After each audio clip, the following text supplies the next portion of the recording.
defense arrangements, and security for Israel. If those components are part of a realistic plan, it could be a game changer for the region.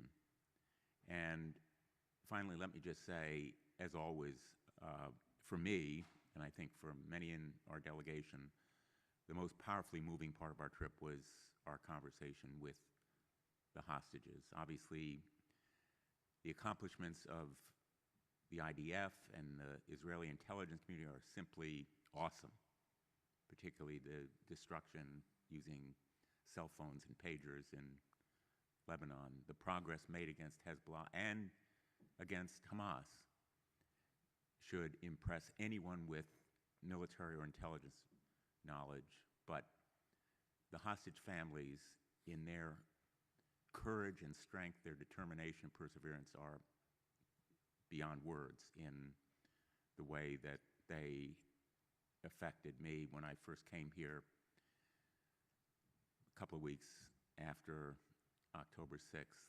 I think it was the high point, our meeting with them at that moment, and again today. So the urgency of returning the hostages continually is on my mind and my heart.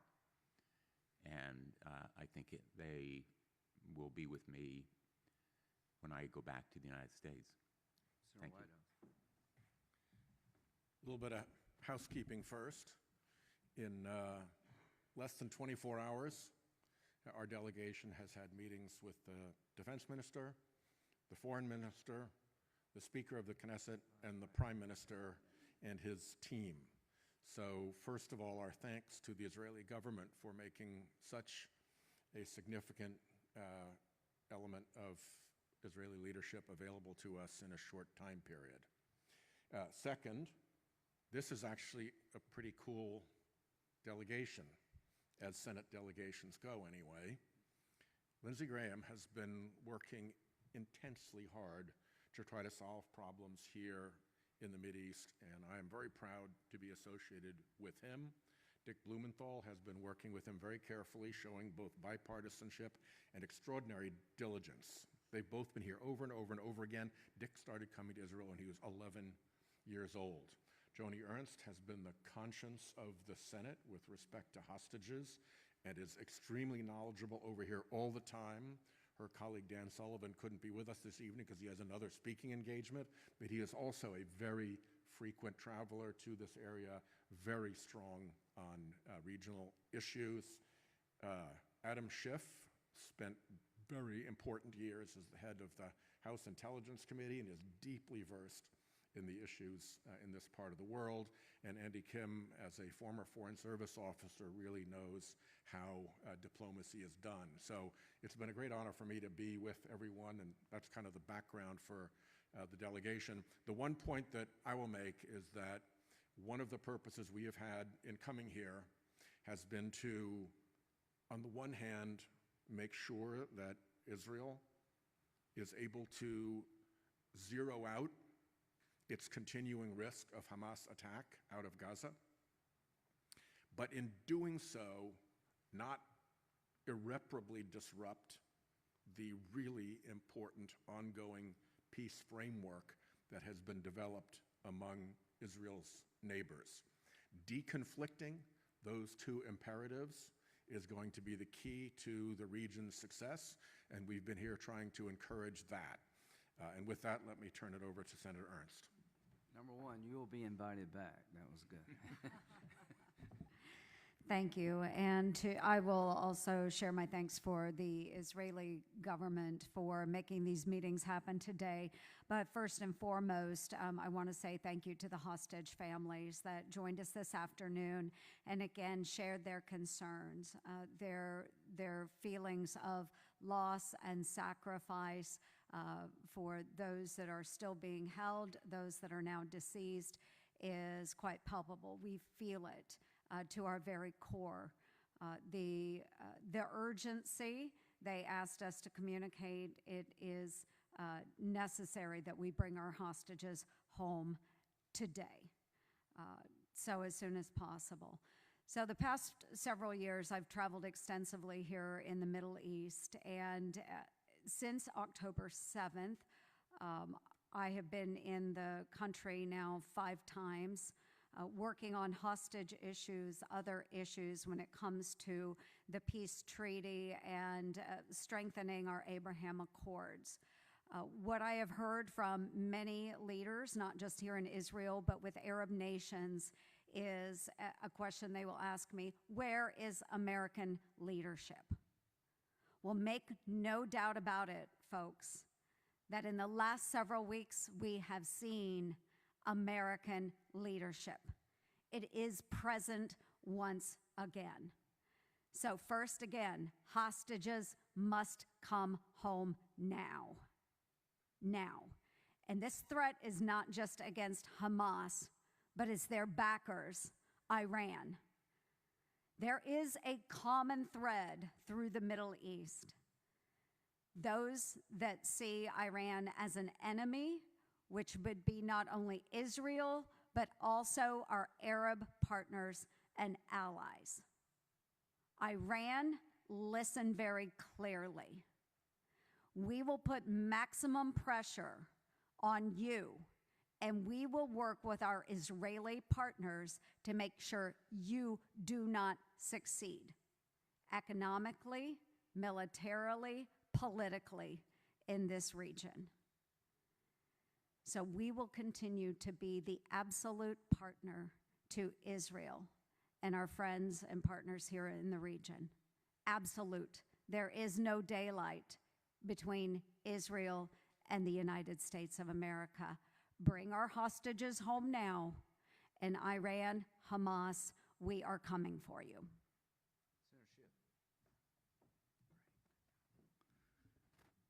Chairman Graham, I want to join in thanking you for organizing this delegation. It is really an honor to be back in Israel, a country that I feel a very deep personal connection with.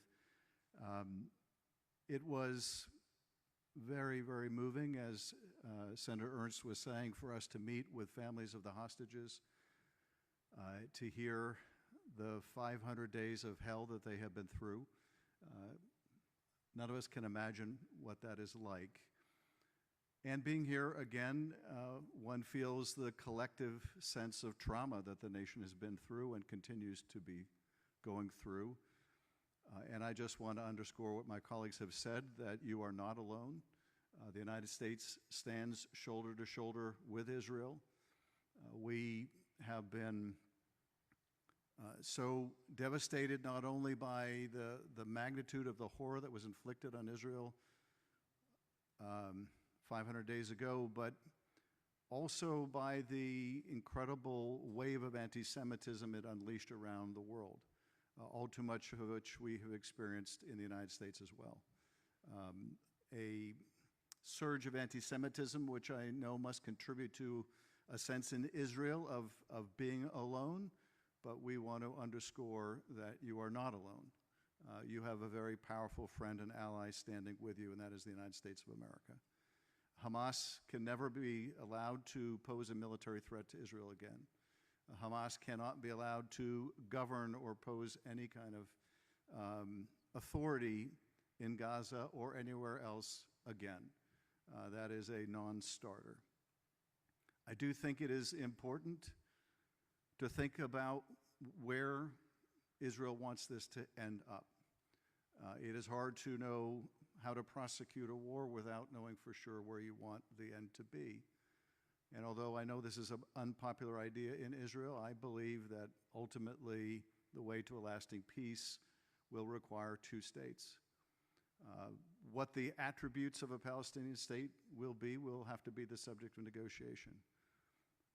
But I hope that after Hamas is no longer a threat to Israel or anywhere else in the world, I hope that when security, not just a sense of security by Israelis, but the reality of security for Israel has been restored, that we can once again think about what the future can look like, that we can help achieve together.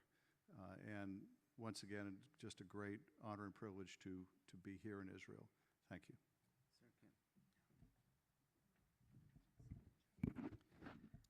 Thank you, Senator Graham, and to my colleagues for letting me be a part of such an important trip where we were able to travel to the Munich Security Conference, come here and raise up the profile of these issues. For those that don't know me, I'm Senator Andy Kim, and I have to just say it was immensely powerful to be able to stand here alongside Israel commemorating 500 days since the attacks on October 7th, to grieve, to remember, and I think it was important to raise up, to remember the over 40 Americans that were brutally killed on that day, and then the hostages that we are seeking to have released. As the senator from New Jersey, my responsibility is certainly first and foremost as well with my own constituent, the Alexander family, Adon Alexander. That is a name that I raised in every single meeting that I had today. And the fact that we also had a chance to sit down with his mother and hear from the families of the hostages, what they really wanted to express is that hostages are not leverage. They should not be used in that type of means for such critical purposes right now as seeking peace and security. And the fact that they are is despicable. So we call for the immediate release of all remaining hostages, Adon and every single one of those left remaining. And what we really wanted to be able to press forward, and again, these were the words of the families of the hostages, they said, this is a moment right now. There's a moment right now in this diplomatic window to be able to push forward for the release of all. And as we had these meetings as well with so many different leaders, it's also clear that there is a window right now to try to push forward on a regional solution, one that hopefully can build towards an enduring security. And we're not being naive. We certainly see things as they are and the challenges that are there, and protecting Israel's right to defend itself, to be able to ensure that Hamas doesn't pose a threat and they are not in political or military control in Gaza or elsewhere. But we have to make sure that we're pushing for that longer enduring security, to be able to seek the kind of stability that we want with Israel, with the Palestinian people, and for all in the region. Thank you again for letting me be a part of this. Take a couple of quick questions. Yeah, he was first. Thank you. Thank you, Senator. My question is regarding, hold on, I just wrote it. Yes, so where things stand in terms of normalization efforts between Saudi Arabia and Israel, and are they still demanding Israeli commitment for a Palestinian state? And another question, how effective do you think the sanctions that President Trump has imposed on the ICC in terms of dropping the arrest warrants against Netanyahu and Gallant? I'm Balik Sladim from I-24 News. I'll take a shot at, jump in. So the Prime Minister said the biggest threat to the state of Israel is a nuclear-armed Iran, because they will kill all the Jews with a nuke if they get it. I believe that. So they can't get one, and they could use it if they had more than one against Arabs, against us. So second to that was the ICC. I mean, look at all the threats the nation of Israel faces. He believed that the International Criminal Court claiming jurisdiction over the state of Israel, a non-member, to be prosecuted in The Hague is an existential threat to Israel, and I agree with that.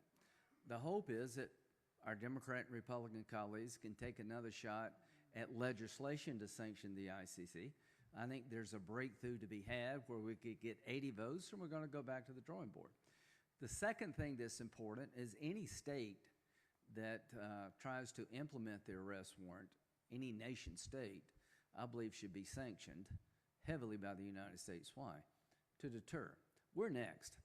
The theory of the case is that a non-member, Israel, a very robust democracy, by the way, the Rome Statute wasn't written to deal with Israel, the United States. It was written to deal with ungoverned areas, lawless places in the world.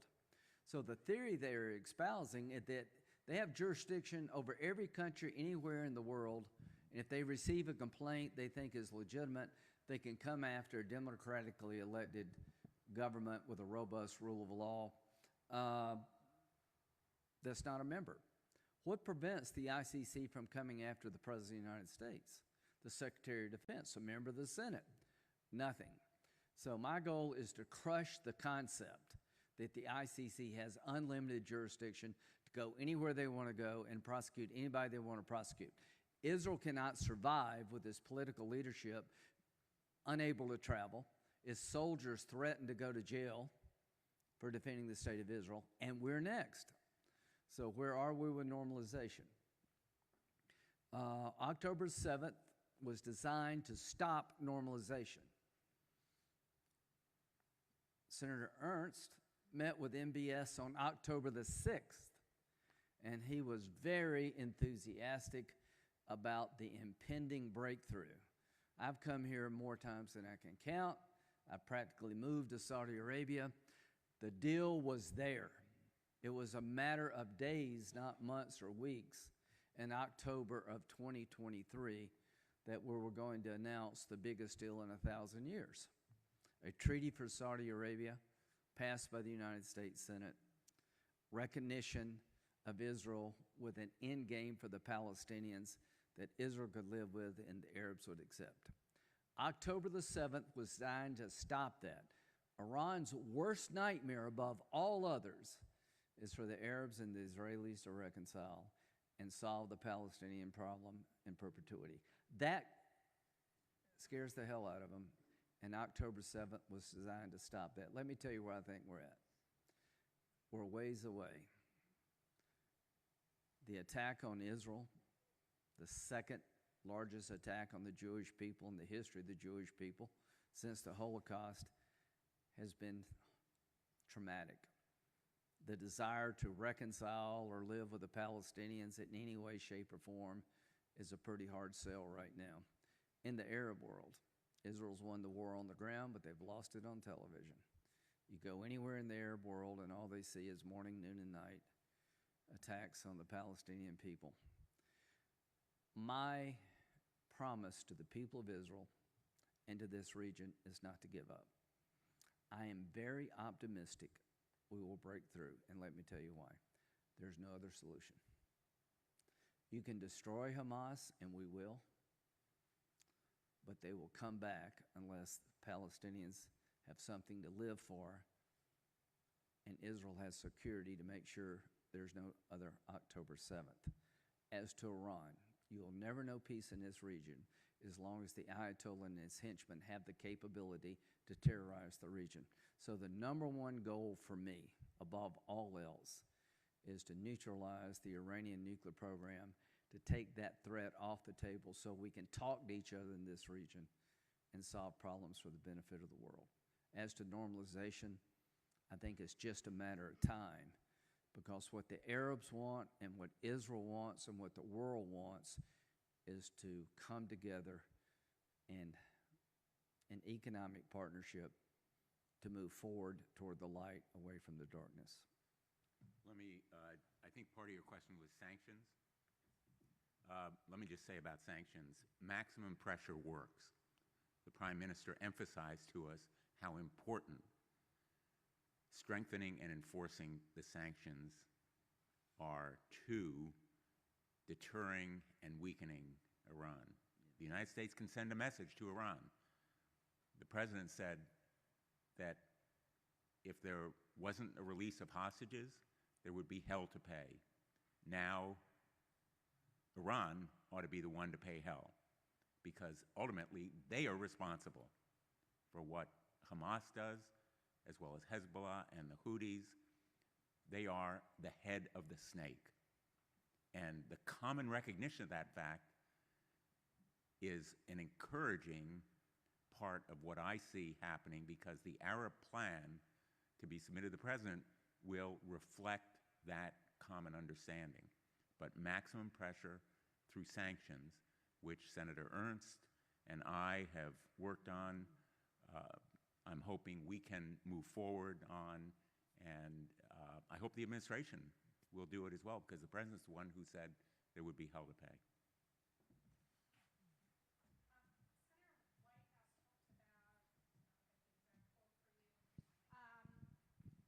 Not wanting to irreparably disrupt the ongoing peace framework with Israel's neighbors. And there's some concerns in Israel about the array of Egyptian troops and tanks in Sinai, in that same vein of disrupting the peace with the neighbors. So if you could just talk a little bit about what your concerns are and what you think the U.S. can do to help maintain the peace and deconflict, as you said.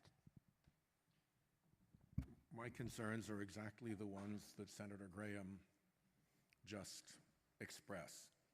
In order to keep the peace framework on track, the Arab partners in that peace process are going to need an understanding that works for them and that they can bring home to their populations with pride. And at the same time, Israel needs to make absolutely certain that Hamas never has the power to inflict casualties in Israel again. And as a part of that, the best way to do that is to make sure they have no power in Gaza or anywhere else again. What that leaves open is the question of, once Hamas is gone, what is the governance for the remaining Palestinians in Gaza? And it's that question that could disrupt the comfort of the Arab partners as they conclude the deal. There's still deal space there, I believe, and I think it will land because I'm an optimist, but that's the issue that I was speaking to.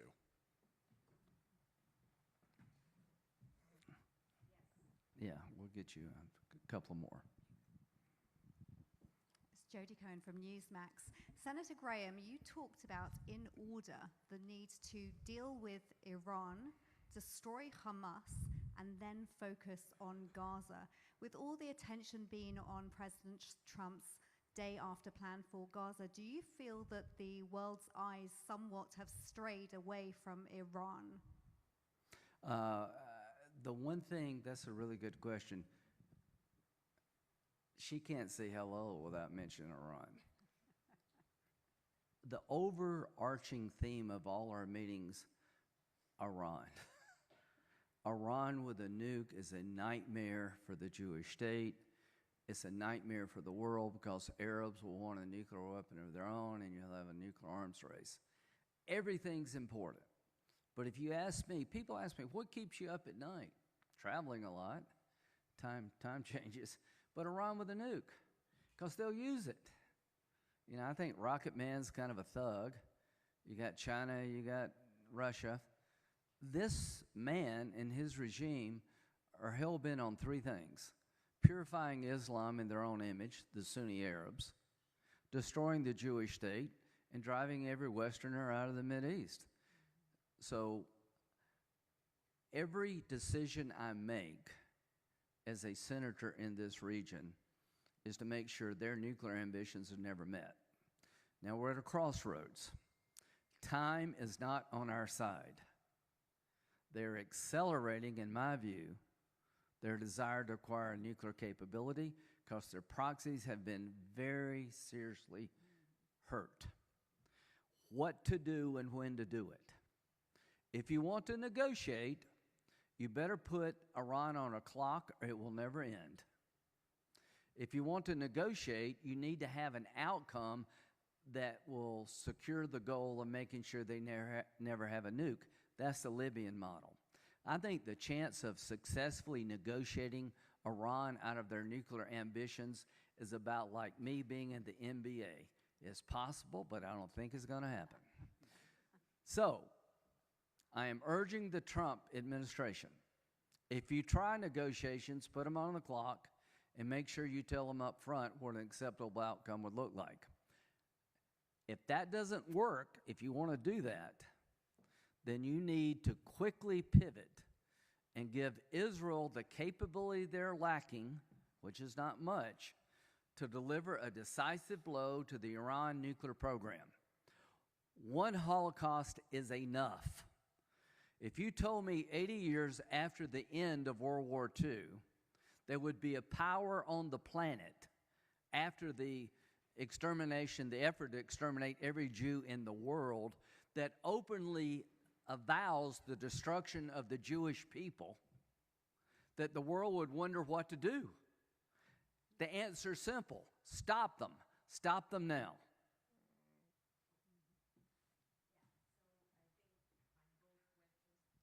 Thank you. Hi, I'm Lisa Rozovsky from R-S, and I think my both questions are to you, Senator Graham. First of all, you were already asked about it, but still, it seems like a lot is happening now in Riyadh, both in connection to the Ukrainian-Russian war and here. From what you hear from the Trump administration and from your meetings with Netanyahu, what would be Saudi Arabia's role in the day after in Gaza? And is it somehow maybe interconnected with what's going on in Ukraine? And second, about the ICC. Before sanctioning Netanyahu and Gallant, ICC sanctioned Putin, and then I don't think I heard any protests against it from your side. Aren't you afraid that this bill you're trying to pass and President Trump's executive order will ultimately disrupt, ruin the international law, the international order? Okay. Thank you. Russia and Israel are not the same. Bibi and Putin are not the same. Bibi actually has to get elected. Nobody's falling out of windows over here that I've seen. The idea that there's a comparison between Putin's Russia and Israel is offensive to me at every level. The Prime Minister goes to court 3 days a week. You have a very robust legal system over here. And if you don't like the government today, just wait. There'll be an election in 2 weeks. Does anybody really believe that Putin's held accountable by anybody in Russia? That's why you have the Rome Statute, not the United States, not Israel. So that idea, to me, is an offensive concept that there's any comparison at all. What role will Saudi Arabia play? The key role, the definitive role. Now, how does this war end? It ends with the destruction of Hamas. It ends with people being able to leave Gaza if they want to, but the ones who choose to stay, what's next? And Iran's on the top. You've got to get that done. Nothing works. The Arabs, through Saudi Arabia, have told me that they would recognize Israel. Saudi Arabia would, if they get two things. A defense agreement with the United States, which requires 67 votes, is kind of a checkmate to Iranian ambitions, and would be the ultimate brand change for Saudi Arabia. It'd be pretty easy to sell a business interest on coming to Saudi Arabia if you could tell that business concern, America will go to war for Saudi Arabia. That's a big brand change. So he wants that. Two, he and every other Arab leader has to deliver a dignified solution to the Palestinian issue, or they will not last. I understand the politics in Israel. You're unified in the idea you don't want to reward the Palestinians with a state after they slaughtered 1,200 of your countrymen and women. I get that, and nor should you. But the question becomes, how does this end, and how do you keep Hamas from coming back? Here's the good news. MBS wants Hamas to come back about as much as you do.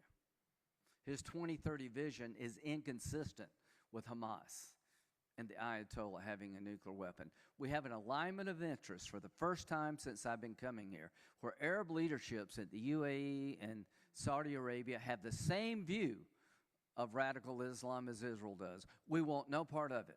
We reject them. Women are working in Saudi Arabia. They're driving in Saudi Arabia. Then go to dinner by themselves, things that seem small or large. They're going to spend $1 trillion in Saudi Arabia modernizing their economy, becoming the leader of the world for AI. Hamas prevents that from happening. So to everybody in Israel, you could have no better partner in destroying radical Islam than Saudi Arabia. Last question. Hi, Alexander Cornwell from Reuters. Question to Senator Graham, just picking up on this point about the day after, what exactly is the role of the Gulf states with regards to reconstruction, security and governance? And just secondly, to Senator Blumenthal, if I may just sneak it in, what attributes about this plan that King Abdullah has explained to you has convinced you that this is realistic and that this could work and be a viable alternative to what the president has made public? They're meeting in Saudi Arabia next week to come up with a plan that would allow the Palestinians to leave if they would like, but if they stay in place, to reconstruct without a mass exodus. And they're going to present it, I think, to the world, but particularly President Trump.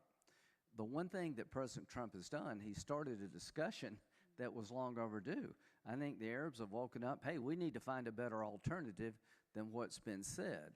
So I'm quite optimistic the Arab world will come up with a plan and present to President Trump that shows how you can provide security to Israel and deal with the Palestinian issue without driving them all out. Think of World War II. Germany and Japan were the most radical populations on the planet. There's no more radicalized group of people on the planet than people who live in Gaza, and to a lesser extent, West Bank. They've been taught from the time they're born to the time they die, kill all the Jews. How do you fix that? What did we do in Germany and Japan? We changed the education system. We empowered new people. We took the old and replaced it with the new. The one thing I can promise you, I don't speak Arabic. I am not the guy to do this. And quite frankly, our friends in Israel are not the people to do this. Who will change the education system in Gaza? The Arabs. And they're doing it in their own country. Who will give economic hope to the Palestinians? It will be the Arabs, because we're not spending a dime. We didn't start this war. So my belief is that de-radicalization and demilitarization can only be accomplished through Arab involvement. The role of Israel. You should have the ability to go into any place you need to go to stop a terrorist attack. We did not leave Germany and Japan. We had a military presence there, and we're still there in a different role. I think it would be foolish to expect Israel to just leave the day after Hamas is destroyed. You have legitimate security concerns that will require some form of military presence. But let me tell you what would be equally implausible is to occupy Gaza permanently. You can't do that. That will result in Israeli soldiers being killed every week. So in the short term, and I mean years, not months, Israel needs to have the security presence required to prevent another October 7th, and you devolve power back to the new population you create based on conditions. This worked in Germany and Japan. It will work here. But it won't be Americans doing this. It will be the Arab world. I think you wanted me to elaborate as well. My conversations with Arab leaders, most recently King Abdullah, have convinced me they have a really realistic appraisal of what their role should be in their own national interests, which is security in Gaza, which they have the military resources to do, reconstruction in Gaza, which they have the money to do, education in Gaza, which they have the cultural architecture to do, and an appreciation for the support of the United States through a possible defense treaty against the common enemy, which is Iran. And to the people of the United States, I would remind you that the Hezbollah flag says, death to Israel, death to the United States. That's the common mantra among the Iran proxies, death to the United States as well as to Israel. We have a mutual security interest here because the absence of a secure and lasting peace for this region will mean that it's a continuing source of terrorism threatening the United States. And the Houthi closure of the Red Sea is a perfect example. It is increasing the costs of goods and services in the United States of America because of the increased insurance costs. We are linked by unshakable bonds of faith, culture, economy, and emotion to Israel, but in a very real, hard-headed, practical sense, and we emphasize this point to the Prime Minister, our future and our fates are inextricably linked by a common national security interest. Thank you all. Thank you.